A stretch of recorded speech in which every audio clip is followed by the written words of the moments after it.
All right, and with that, we're going to get started as promised. So, road mapping the benchmarks. We wanted to explore each dimension to observe its effects on optimal memory allocation. Our first thought was to create a single benchmark that spanned all 5 dimensions, find the centroid, vary the arguments along each dimension separately, and have one single benchmark. And creating such a thing not only wasn't easy, we couldn't figure out how to do it. So we finally settled on 4 separate benchmarks. Benchmark 1 addresses the first 2 dimensions. So benchmark 1, considerations. We tried not to assume the answers we expected. This is really important. If you know the answer, what are you doing? So we tried to explore things in a very general way, gather all the data, and see what fell out. Okay. We use successive power of 2s, which is a really good thing to do. We often just show the exponent. So for example, we say 5 instead of 2 to the 5th. 5 means 32. It's just convenient. Okay? We contrast disparate results of different sizes by holding 2 similar parameters, like 2 temporal parameters or 2 physical parameters, the product constant, which means the sum of the exponents is constant. So we trade them off. So for example, subsystem size versus number of subsystems.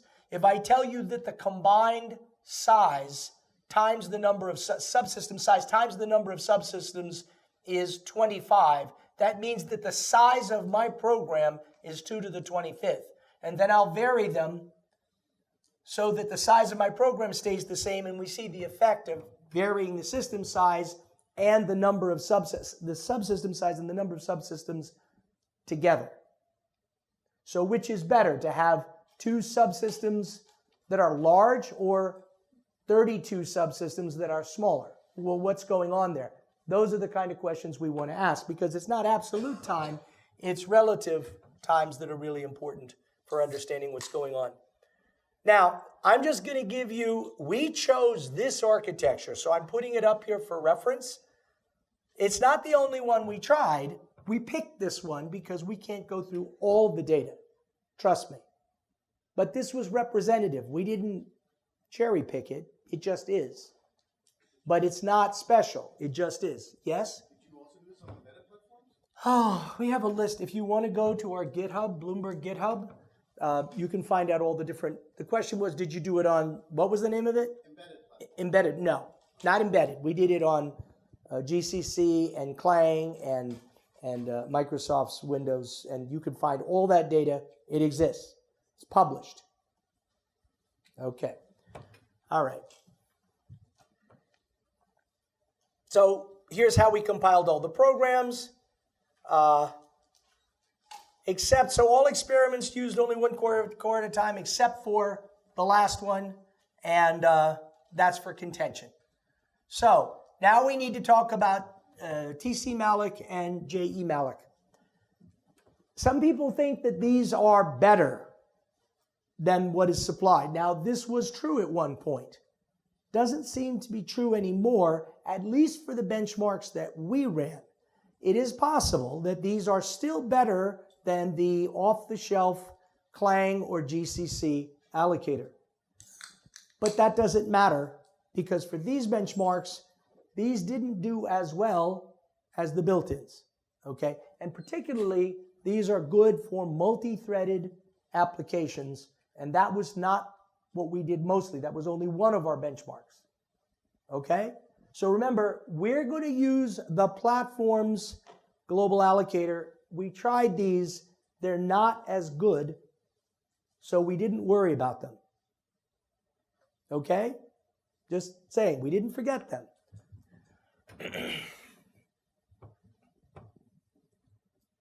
All right. So here are our 4 benchmarks, our roadmap. We're going to look at these 4 things. Then we're going to be done. Then we're going to hopefully have some time for questions. So I am going to move along. And I have 58 minutes or something like that left. Here we go. Short running, build up, use, tear down. Here's my, whoa, that was quick. Go back.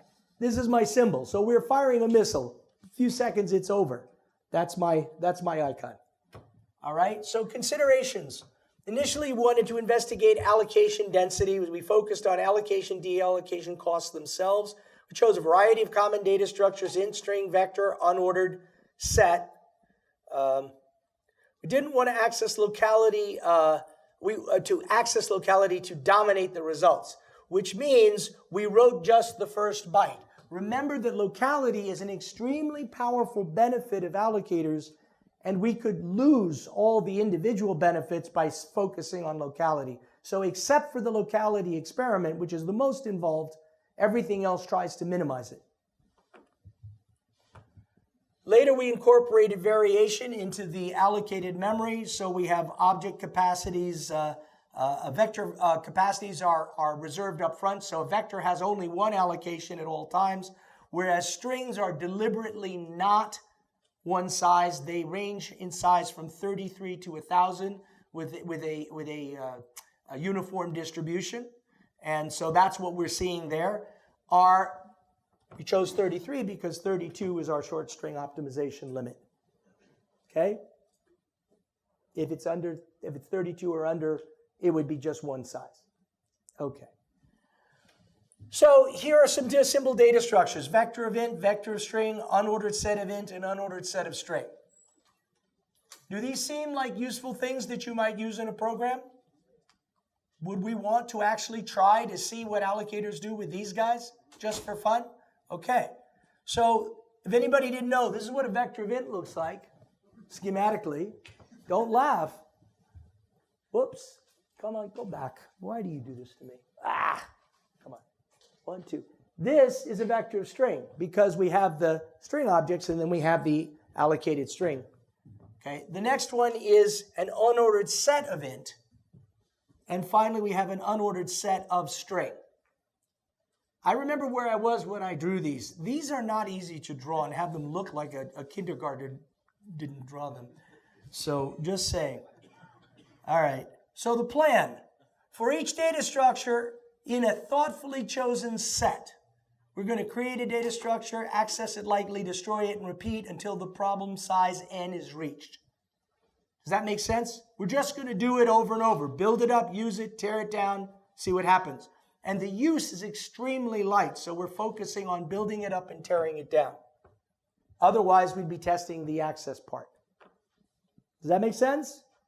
This is where we're worried about how much it takes, how much effort it takes to allocate it, as opposed to once we've allocated it. Oh, darn it. Okay. So we chose an overall problem size of n equals 2 to the 27. And the size is going to, or the container size is going to range from 2 to the 8 to 2 to the 16. Okay? So the number of experiment repetitions is n over s. Is that bytes or elements? That's a good question. It's elements. Okay. So container size and remember, these are comparing the same data structure. So what we're trading off is the container size and experiment repetitions.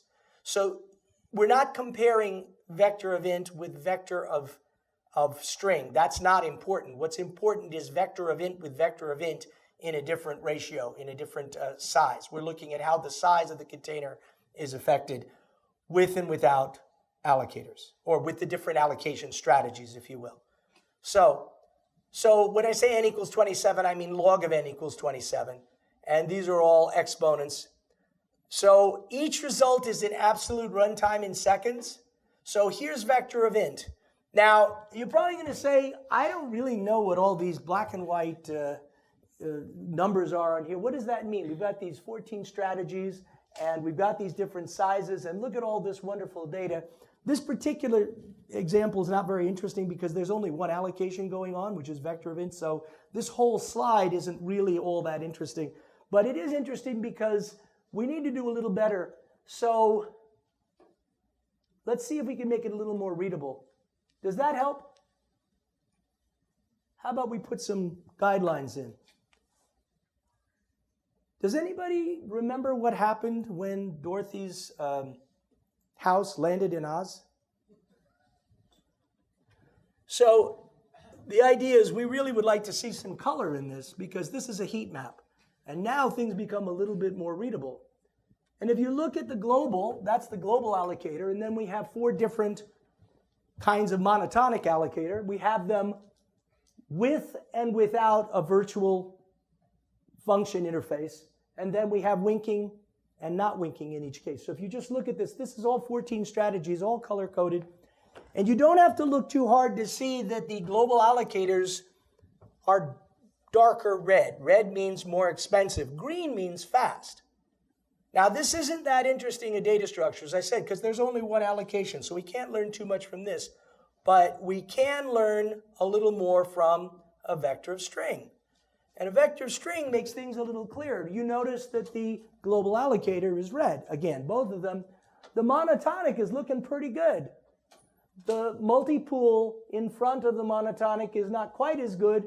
And the multipool, it's better than the global allocator by a factor of 2, but it's not as good. So just looking at this, which allocator do you think you'd use if you had a vector of strings and you wanted to build it up really quickly, use it and get rid of it? Monotonic. It's not a hard problem. Okay, let's just keep going because here is an unordered set of int. And, oh look, which would you use? Monotonic. Okay, how about an unordered set of string? Guesses? Well, what do you know? Okay. Whoops, lost it. Oh, do we have any questions on this? No? Yes? What do you think? Yes? The vector of int, the wink version was slower than the one that was not winking the memory? Yes. The wink was slower than the not winking. How is that possible? There's a little bit of error in what's going on, and also the wink doesn't do anything. So it's actually a useless call. So between the two, there could be a little bit more expensive because the wink doesn't really wink anything. But shouldn't that make it faster? Because it doesn't do anything? No, what I'm saying is there's nothing to be done. So you're doing something that doesn't do anything, which is more expensive than not doing it. Okay, yes?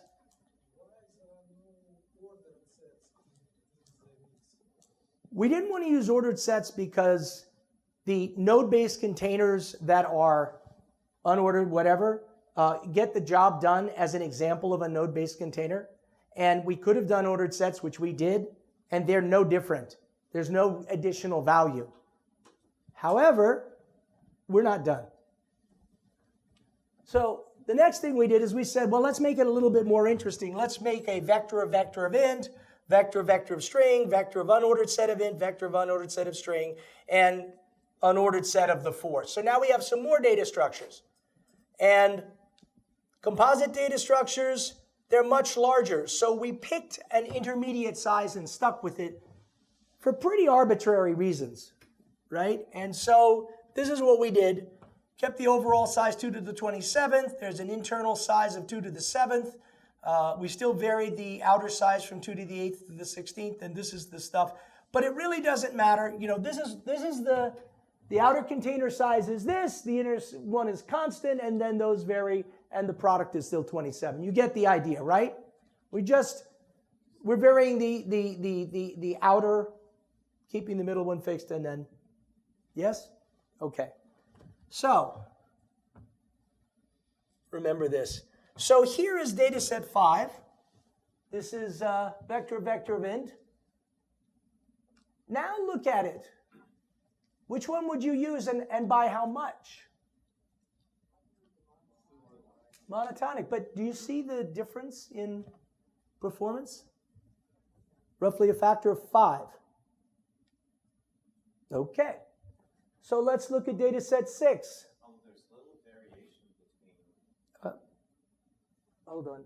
There's little bit. Go ahead. So the win one is significantly better, or almost, than the other ones, but otherwise it's almost noise across the board, except for the global one. So what your point is, we shouldn't use global, but otherwise we don't care? Otherwise, which one is for that one, it seems to be the better one, but across the other type of allocators. So remember, vector of int is not as exciting. Vector of in is unexciting. Vector of in is somewhat exciting. It's like vector of string. All right, well, let's keep looking because I think we're going to see a trend. Now, notice the little virtual function overhead. Notice that we see that using the virtual function here causes some overhead, which is to be expected because while the outer part of the container can inline, the inner one can't. So what's going to happen is there is some overhead. But again, notice you start out with the other one, and then when you add in the wink, it's actually faster. The virtual one with the wink is faster than if you didn't do it at all and baked it into the type. My point is that that's all noise, but when you look at the global one, OMG, who cares? All right, 7, you see a pattern. I just want you to look. Notice there's more virtual function overhead here. Now, even with the winking with the virtual, it's actually, 1 tick slower. But compare it to the cost of the global. Who cares? This is noise. Yes? Does global embed a text? It's the general purpose allocator that comes with the system. So is that an explanation for what we're seeing for the differences? It's part of it. It's not all of it. When you see the next experiment, you'll see that it's none of it. Okay.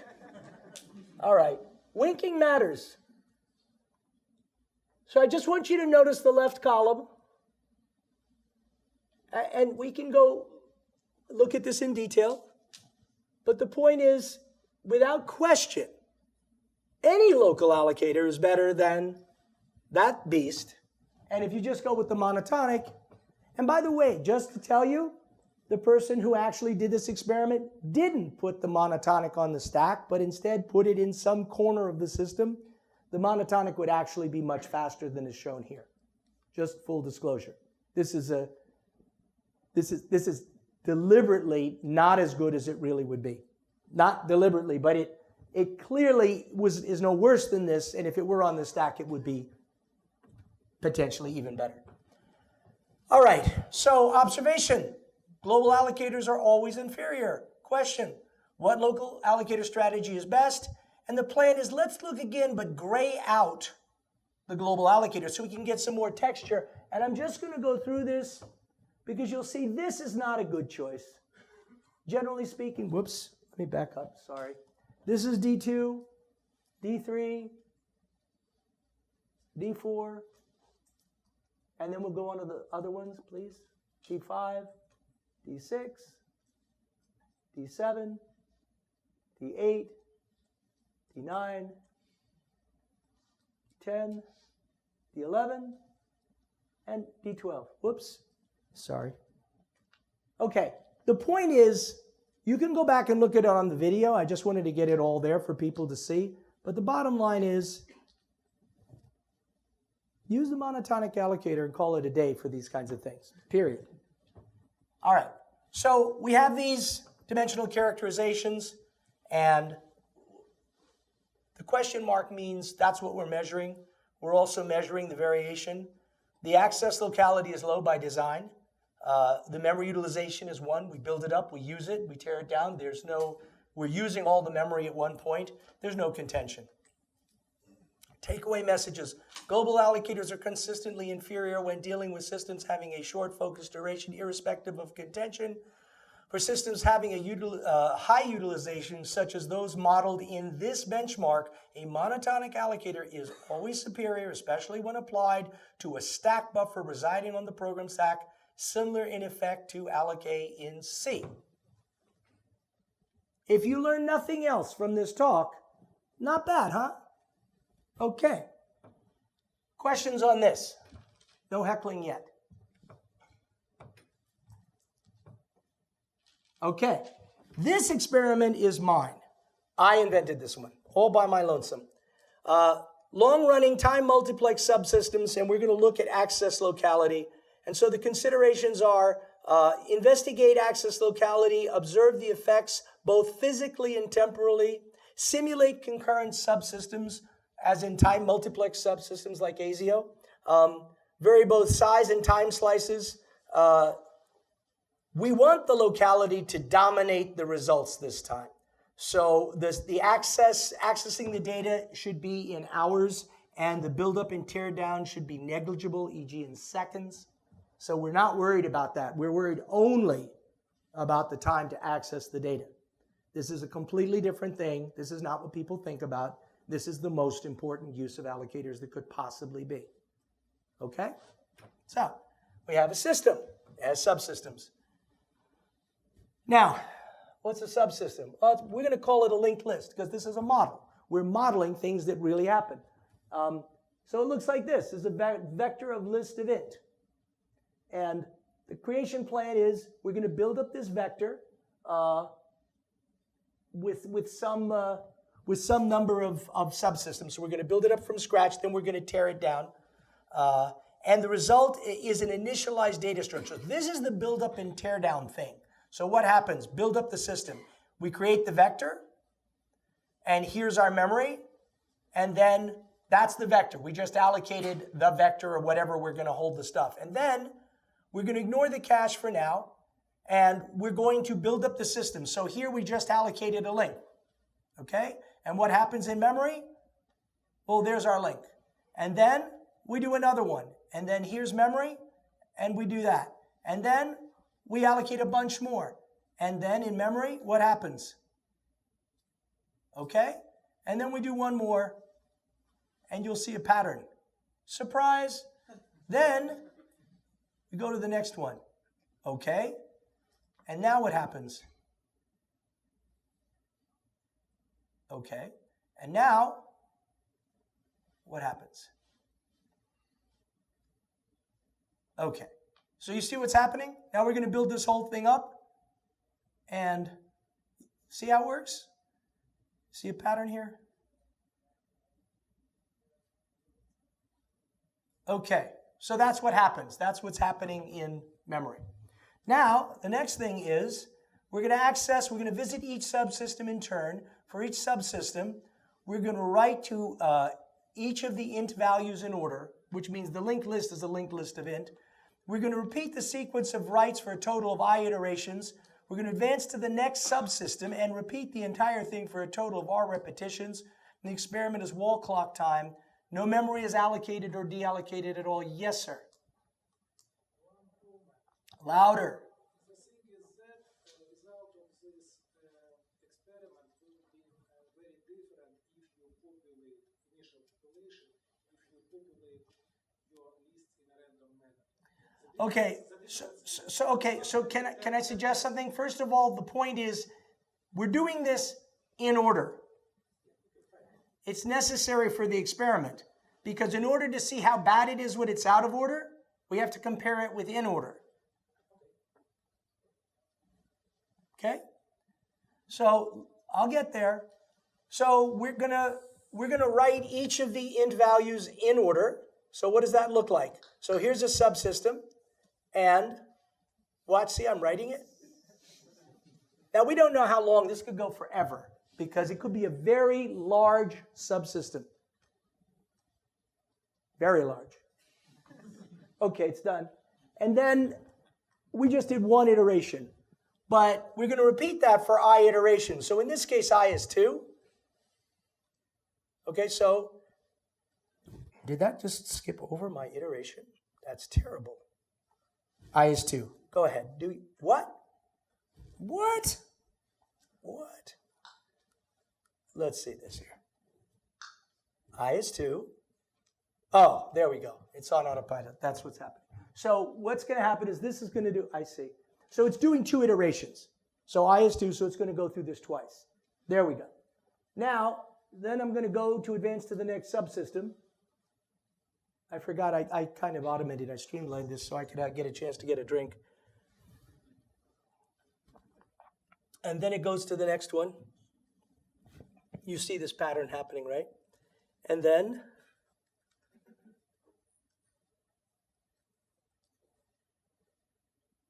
so I'm trying to speed it up in time because you guys could get very bored seeing this keep going, right? And then finally, we get to here. Now, there could be a very large number of systems. So right now, we're imagining that this is just a few links, but very many systems. Then eventually, hopefully, it finishes, and then we quickly write this guy.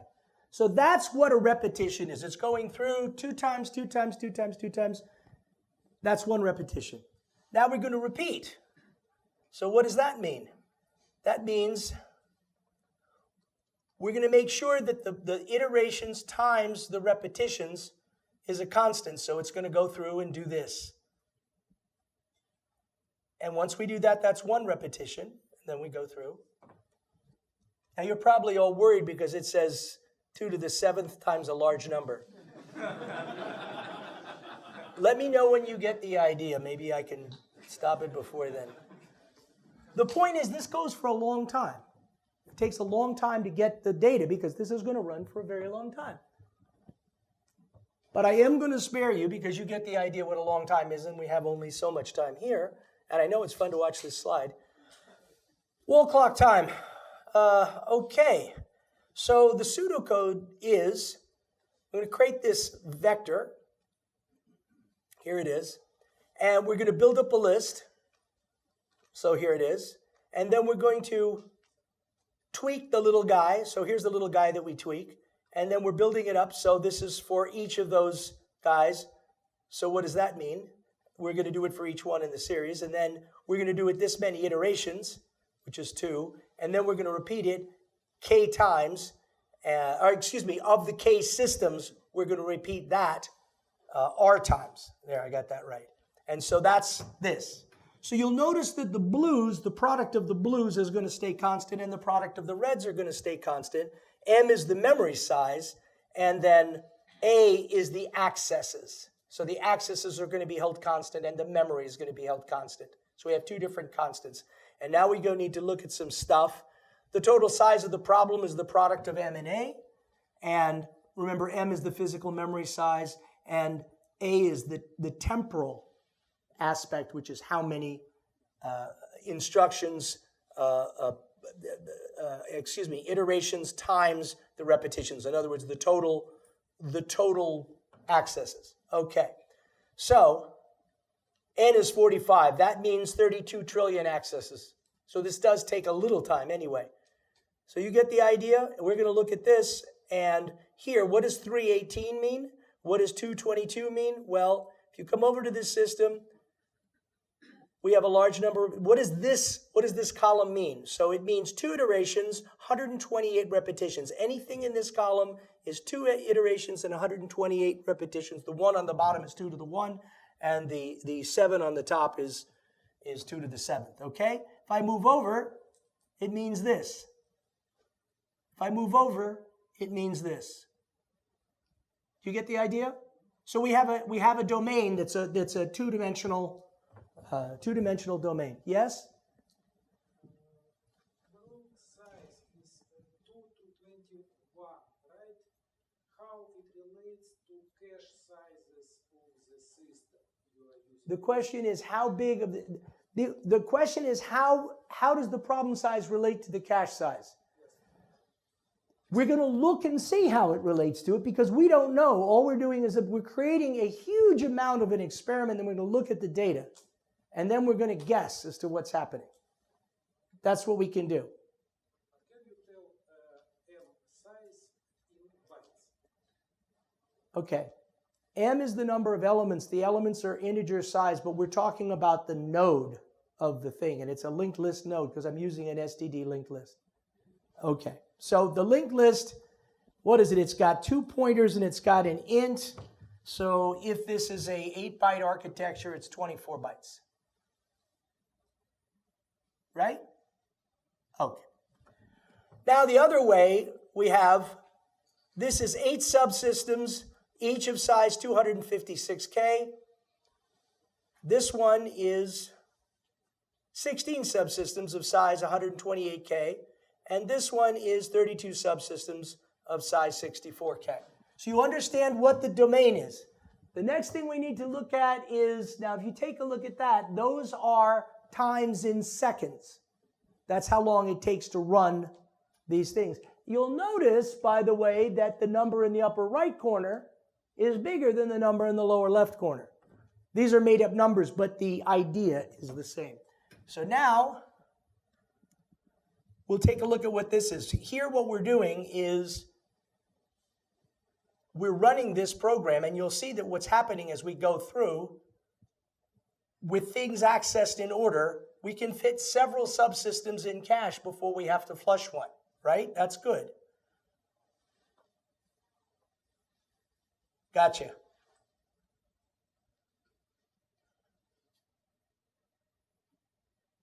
Okay, so you get the idea. Well, I was able to go to a subsystem, then the next, then the next, then the next, before I had to flush one. But I was doing multiple iterations, so I got 2 iterations without having to go to main memory. That's great, right? Yes? In your example, you're showing that the entire vector is held in one cache. Would that actually be realistic? It might not be, but it makes a nice graphic. The question is the vector really held in the cache? I decided it looks better if it is.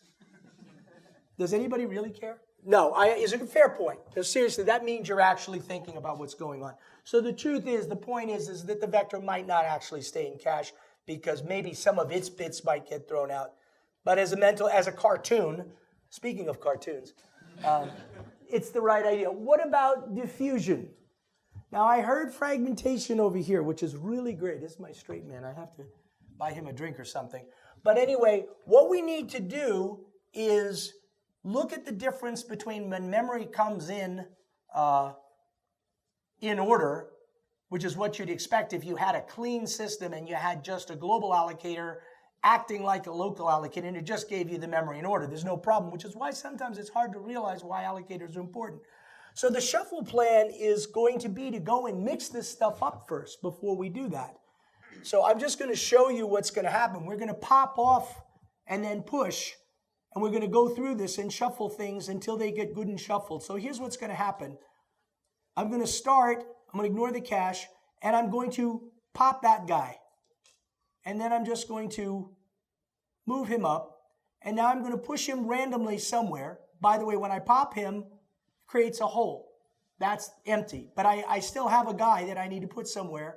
I'm going to put him here because that's the random place I was chosen.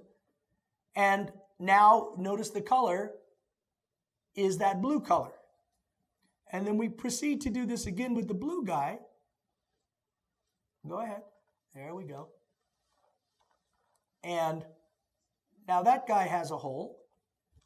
And now we're going to put this somewhere. Now we put him there because that was the random place that was selected.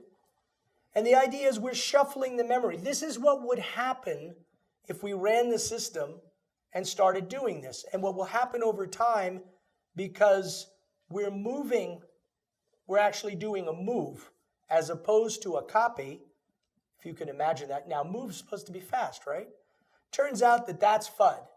Moves are not fast. Moves are horribly, horribly slow when it comes to access, because what you're doing is you're moving the things that used to be contiguous away from each other. And so the performance over time is going to degrade, and it's going to degrade substantially.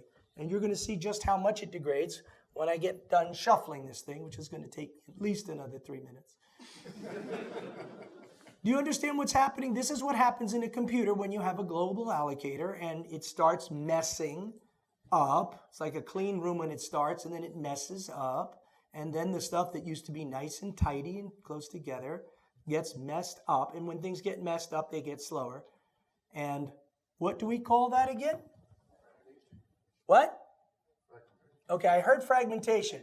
Do you realize that it is not fragmentation? Because we don't have coalescing allocators. And fragmentation and coalescing allocators go hand in hand. What we have is diffusion. Our memory is diffusing so that we're getting a homogeneous global memory that has everybody's subsystem intermixed, like oil and vinegar. It now becomes salad dressing instead of oil and vinegar. So if you like your oil and then you like your vinegar, well, guess what? You got salad dressing. It's all clear, right? Do you understand what I'm trying to say? This is what happens when you don't have local allocators, because the memory is going to get messed up. And in the end,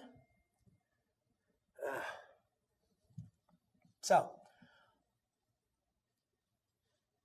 hopefully you're quickly getting the idea of what this is going to be, because I'm almost done. All right. So what happens now, we've now shuffled once. We've gone through once. Imagine if we shuffled this for a while. what would happen is this would look a little bit more like, hold on, we'll get there. This.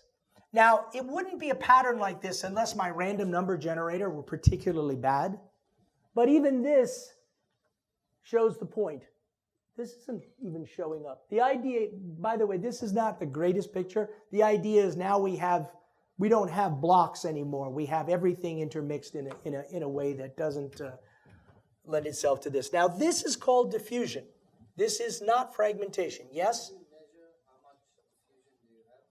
I have measured it. If you go through the process that I just described once, there's enough diffusion that it's dramatic. You go through a second time, 30% more, and you pretty much saturate after that.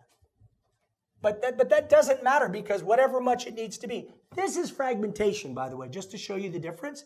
This is when your memory gets scattered all over and you want to allocate a big block. You have more than enough memory to do it, but there's no place to put it. This is memory fragmentation. This is really bad memory fragmentation. But it has nothing to do with this talk at all because this doesn't happen. What really happens is diffusion in this particular case. I guess fragmentation could happen if you had a really ridiculous global allocator too. I mean, anything could happen, but that's not the point. All right. So how do we fix this? And the way we fix this is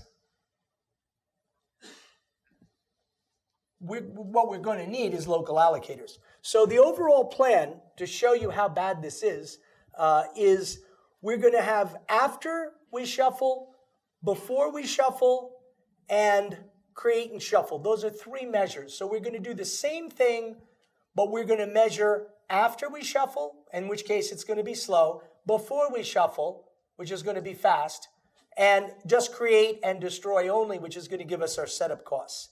So the result is going to be wall clock time, and I'm just going to put this up here.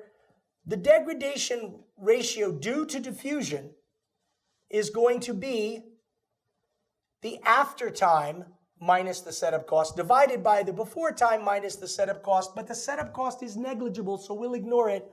So what I really want you to think of is degradation is just after divided by before. And by after, I mean we create it, we shuffle it, we access it the way we discussed, or we create it, we access it, we shuffle it. We're doing the same thing, we're just measuring it in a different place. Now, does everybody understand that? If you shuffle it and then access it, it's going to be worse than if you access it and then shuffle it. Okay? How much worse? Does anybody get an idea for how much worse? We're going to go with a factor 10? Let's see. So here's what happens, and if you look at the shuffling, this is to answer the question, and we're sticking with the temporal locality of 10, meaning it's going to iterate 10 times just for the purposes of this experiment. And since this is the first experiment I didn't realize that binary was better than decimal, so I did it in decimal, so that's what we have here. I regret it. But anyway, if you look at this, with one shuffle, one complete shuffle, you see that if I have system size of 10 to the 6th, then I have 10 of them. In that case, in that particular case, just one shuffle gives me an order of 10 degradation. Okay? With two shuffles, it's 15.6, and you see it quickly saturates to around 16, high 15s. So this shuffling is really significant, right? Factor of 10, factor of 15. That's what it gets to, because the longer you run the system, the more shuffled it gets. And once it's shuffled, it's like this. So anyway, I think pretty much you get the idea. So anyway, after one shuffle, after two shuffles, any questions on this? Shuffling demonstrates the degradation. How are we going to fix the problem? Well, we don't want the diffusion to occur, right? So we'll talk about how we fix that in a moment. Anyway, so here's our example again. This is showing you the footprint. Remember, this is the number of subsystems, okay? A lot of subsystems at the bottom, large systems, large subsystems at the top. You see that? So let's take a look. This is what the surface looks like, and it is also a heat map. The blue means 1. The ratio is 1. The ratio is measuring after divided by measuring before. So if there's no difference, it's blue. If there's a big difference, it's red. And what you'll notice is that there's a ridge right around 2 to the 18th. That's a magic number that persists. So that when you have a subsystem size around 2 to the 18th, the maximum difference occurs. Also when the locality is at the edge, meaning I'm accessing each thing just one time before I move on. That means I have low temporal locality. Whereas if I accessed it 10 times, I'd have higher temporal locality. So this way is higher temporal locality. This way is lower temporal locality. Okay, and then the physical locality, obviously, if I have only one system, there's just one system. But if I bring it down to 10 subsystems, I have more physical locality. And if I have 100, or I should say 8, if I have 8 large subsystems, that's where this peak is very large. And then as I go to 16 and 32 and 64 subsystems, it tapers down. Now, it's hard to see exactly how big this is from this graph, but it does give you an idea. And there's this funny thing in the front that I am unable to explain, but it is a very edge case. It's really bizarre. It's in this corner. So if you ignore that one point, the idea is you get something like a ridge where when you have right around, as I said, 2 to the 18th, or when the temporal locality is really low, the difference between shuffled and non-shuffled is maximized. So now, what I'm going to do is some magic. I'm going to turn this into an Excel spreadsheet, and I do want you to keep in mind that this is, if anybody can be hypnotized, because that's what is going to happen right now. I'm going to turn this into an Excel spreadsheet. Doesn't it look like an Excel spreadsheet? I think it does. Don't you think so? Well, watch this. Come on. I know you can do it. Make it happen. There we go. All right. So this is an Excel spreadsheet kind of thing. And if you look at it, you can see the lower left quadrant where we have the high physical or high temporal locality. It's very green. And if you sort of come out, it's yellow. And then you hit that band, that red band. And of course, when it gets all the way back to the top, the ratio of shuffling and unshuffling at the very top, it doesn't matter because shuffling doesn't do anything. It was only one system. So when you circle it, it doesn't do anything. That's to be expected. So this is just giving you an idea of like what's going on. What's going on is when you have the option for high physical and high temporal locality, that kind of thing, when you get into these regions, then you need to make it happen. You need to actually do something to not get that crazy factor of slowdown. Now, this is the crazy part that happened. And I don't know why those numbers down there happened. I really don't. If we mask them off, it doesn't make any difference here, but it will turn out to later. Now, how do we solve this problem? We solve it with local memory allocators, and the way we do that is we put them on each subsystem, not on each thread, because this is a time multiplex system. And when we do that, look what happens. We create walls. And now, we're going to use one of these allocation strategies. Now look what happens. Look at the ratio with allocators before and after. The shuffling, instead of being a factor of 15, is a factor of 2.5. Do you see that? The local allocators stop you from order of magnitude degradation in this system. So this is with local allocators, and you can see that they do the least good right over here. But everywhere else, right, this is with local allocators. And the thing we're going to want to look at is the improvement of without to with. That's what we're looking at right now. So this is the ratio of without allocators to with allocators. So we're seeing the benefit, if you will. Okay, and the thing to realize here is it's pretty severe. Look at the multiplier you get in performance from access Those are real numbers. Look at those numbers. They're serious numbers. If we ignore that thing, that's some serious stuff. Would everybody, whoops, come back, go back. There we go. There we go. That's a big number. That is an order of magnitude. I picked one up there. It's not the biggest one, but it gives you an idea. So 15 minutes, I got it. So do you see what I'm saying? This is an example. Just access has nothing to do with creating it and destroying it. By just keeping it local and not letting it diffuse. So instead of using splice, use copy. Then your access will be good because you keep your stuff together. Yes? Okay, the question is if my list is very long. This graph is an example. We can look at a bigger one. So let's look at a bigger one to see if we can answer that question. This is a size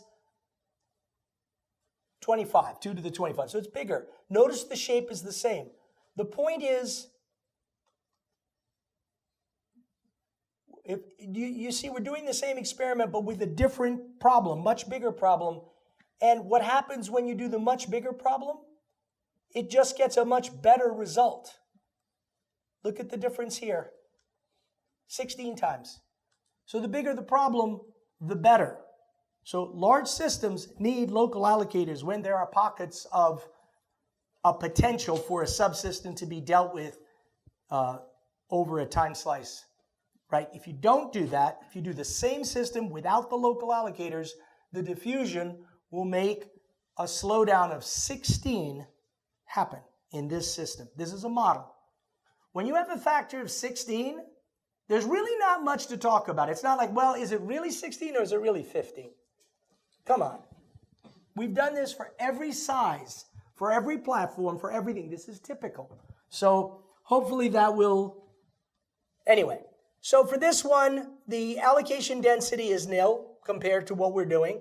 The chunk size, the variation is nil. The access locality, that's what we're measuring. The memory utilization is 1 because we build it up, use it, and tear it down, and there's no contention. And so the takeaway tips for this, for long-running systems, the speed of allocation, deallocation operations themselves may be entirely irrelevant to overall runtime performance. Partitioning memory corresponding to subsystems having physical and temporal locality can nonetheless make an enormous difference in overall runtime performance. Basically, everything you need to know about this talk is done now, but we're going to look at 2 more benchmarks much quicker, and then we'll be done. I just want to point out those 2 alone.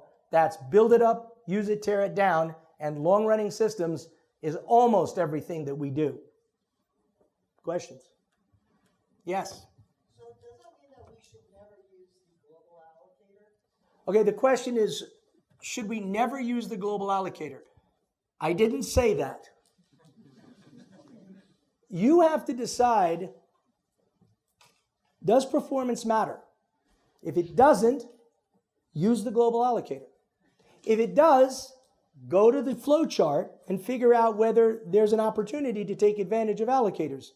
For large systems, inevitably there will be, and if you design the large systems with allocators in mind, 100% there will be. So retrofitting, who knows what you've got. But if you're designing a system with allocators in mind, absolutely. Emphatically 100%. And even retrofitting, we know because we've retrofitted a lot of what we've done with these allocators. And if you took them out right now, our customers would complain bitterly. So we know anecdotally they're necessary, yes. So, but the premise is you know how big to make each of those local pools. No, not exactly. Not exactly. The premise is they are already a certain size. I have a subsystem and it's this big. If it turns out it gets bigger, then I will allocate more memory from the global pool, but it will stay there in perpetuity, and that's good until that subsystem goes away. Good. So just to repeat, what he's saying is, how do you know how to size it? You don't have to size it, it'll size itself. But the point is, once it sizes itself, all of the memory stays there, and so you are not moving a link, you're copying a value. And that's critically important. Okay. So let me move on. The third one is just basically, what if we have a pump? And this is going back to utilization. And we're just getting something, putting it back, getting something, putting it back. And I'm going to run through it quickly because I want to have time for people to heckle me, and I'm getting a little close. So utilization, it's just another example. It's not really as exciting. There's a certain amount of memory that's allocated. There's a memory size. We're going to get chunk until we hit some size. And then once we get that size, we're going to just delete, allocate. And once we're done with that, we're going to delete. And I'll just show it right now as an animation because it's very easy. So here we just filled up, and then we're going to go through the process of doing this until we use up our total amount of allocations. I think it's just easier to see it this way. And then eventually we're done. And then finally, we'll just get rid of them. And that's it. So that's all. That's our experiment. And the result is in absolute runtimes. And the entries in each row are relative. In each column are relative to the first one. So we're not going to do any winking out because there's no advantage to winking out. And remember that this is our buffered sequential allocator, and this is our multi-pool allocator. Remember this guy. And anything that's oversized is going to go straight through. Okay, and then these are all powers of 2. So we have something, the total allocated memory is 2 to the 30 bytes. And we have varied the memory size and the size sort of the way I've shown you here. And what else we got? These are absolute times. These are relative percentages of the absolute times. And what we're going to look at is the last 3 rows, because what's important about those is they are larger than 2048, so they're going to overflow the multipool. And the other one to notice is that there are bad choices to be made here. So let's look at those things that could overflow. And of course, if I'm doing something that allocates too much memory and I exhaust all of my available memory because I just build a buffered sequential allocator that's just too big, my stuff will fail. But the multi-pool also will become very slow because it's acting as a no-op in front of the actual allocator. So you'll see that for sizes above the threshold of 248, the multi-pool does worse than the global. So that's what I want you to see here. And it's consistent and it's not really surprising. And the point is you have to get stuff right. And if you don't get it right, it won't be faster. So the purpose of this is, yes, allocation density is high, access locality is low, variation is 0. Memory utilization is a question mark. We're measuring it, sort of, but it's really pretty low because we don't have a lot of the memory in at any given time. And the contention is 0. And so the takeaway tips here are never use monotonic allocator by itself when the utilization is low and the number of bytes allocated is large, e.g. in a loop. Beware that multi-pool allocator passes its request to the backing allocator when the chunk size of memory being allocated exceeds the maximum pool size, e.g. 2048, which is an implementation detail, but you should know it if you're trying to optimize for performance, and that's adjustable. I'm just going to go, there's nothing really special about this. We can talk about it afterwards unless somebody has a burning question. Okay, let's just do the last one. And contention. The bottom line about contention, and I'm just going to talk about it as I put this up so people can read this at their convenience.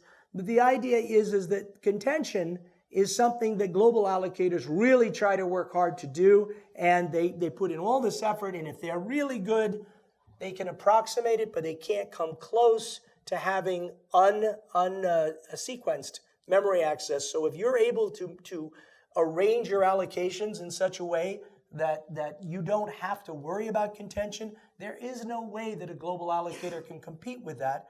And so I'm just going to show you again, if you look at this, and it really doesn't matter what the details are so much, you can go back and look at it in GitHub.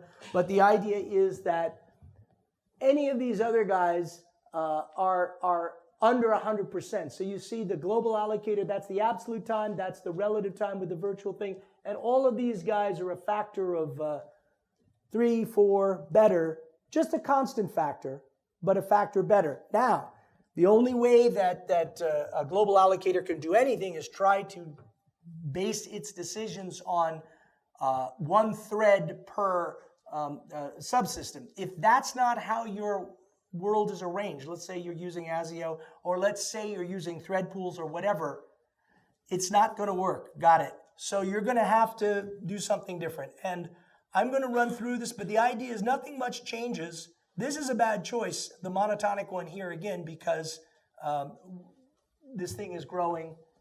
And so the one you would probably want to use here is either the multi-pool or the multi-pool backed by the monotonic. Notice how that one has some advantages at some points. So anyway, that's the single thread, and this is the multiple threads working together. And I'm just going to run through this quickly. And you can get an idea. But the main point is choose the right allocator for the situation, and allocation density is high, chunk size variation 0, access locality low, memory utilization nil, and contention 0 or high is really all there was. This didn't quite follow the same thing. The takeaway tips are make subsystems memory explicit using local allocators to obviate affinity in thread pools as well as thread-aware global memory allocators.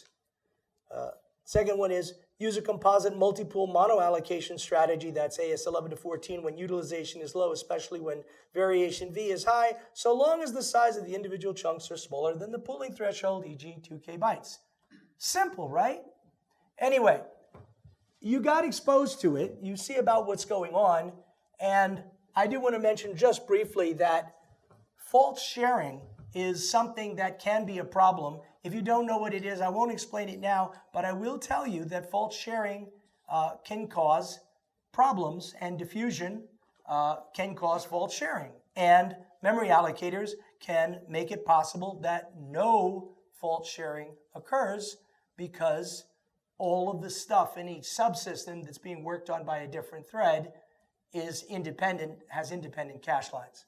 So if you know what I just said, then you know what I just said. And if you don't know what I just said, no worries. So we had a problem. We got all the right data, but we actually screwed up and we got the columns wrong. We didn't know how to explain it. And then there's this fellow, Graham Blaney, who was working at our company as an intern, and I asked him, because he's really good, to go and redo the experiments and figure out what we did wrong. And he came up with something called fragmentability while he was doing everything that we said he should do. And the concept of fragmentability is simply, if you have a data structure that is only one piece, its fragmentability is 0. That's like a vector of int. And if you have a data structure that's got lots of moving parts, like a unordered map of string, then its fragmentability is huge. And those are the kinds of things that really beg to have an allocator so that they don't fly apart. But a single vector of int isn't going to fly apart. You don't need an allocator for that. By the way, he joined this summer because we couldn't let him go. He wasn't planning to, but anyway, that's it. So the fragmentability of a vector is low. The fragmentability of a vector of string, vector of int, the other one, vector of string is high. And an unordered set is medium high, or excuse me, let me back up. Let me not get that wrong. Medium low, medium high, and the last one, this one would be higher because there are more moving parts and therefore they can be distributed all over, and just following just one chain might require going and getting a cache line and getting a cache line and so on and so forth. So he presented, and it was accepted, by the way, on March 5th, 2016 into the standard, and along with monotonic and multipool. So this is great stuff. These are the references. This is the outline. And the conclusions are: memory allocators really worth the trouble? Yes. What situations? Well, there are different cases. To improve and preserve performance. We talked about that, and here are some of the examples. I'm just going to put them up there because I'm low on time. If we want to place object in a specific kind of memory, and the kinds of memory is really pretty amazing. And then the third one is measure, test, and debugging and profiling, and that's another thing that's really awesome for memory allocators. So how do we apply them effectively? If you're in this first category, which is no one really cares, just use a global allocator. But if you are, for example, on a large long-running system, and they can be there's disproportionate access, then use local allocators. And of course, in the other cases, use local allocators maybe, but if you can't make this happen, then there's a problem. The find a new job is somewhat empathetic because, people come into systems and they're just goo, and you try to retrofit allocators and it doesn't always work. I'm putting up the next one. So in any case, when it's a small system and you don't care about things, just go with that. But if you have a subsystem that exhibits high memory utilization, then a monotonic allocator is your friend. You might want to use a monotonic allocator if it's a small system. And I'm just about done. And you might want to use a local multi-pool allocator if it's not that way. And finally, let's see. I'll just finish this and say, in every benchmark, pretty much local allocators are good. For long-running programs, improvements can be an order of magnitude. The overhead of using a virtual function interface in many cases is non-existent. So the final thought is object level control over memory allocation is intrinsic to C++ and must always be so if we hope to maintain the language's supremacy as the best performing high-level systems language. Supporting object-specific memory allocation is admittedly an added burden, exacerbated by an initially difficult-to-use model, which is finally being addressed in C++ 17 by polymorphic memory resources. Any future incarnation of SDL should incorporate the lessons elucidated here. And finally, remember this acronym, and of course, fragmentability. And so, F div luck, but don't mess with the dot. Okay? And thank you very much.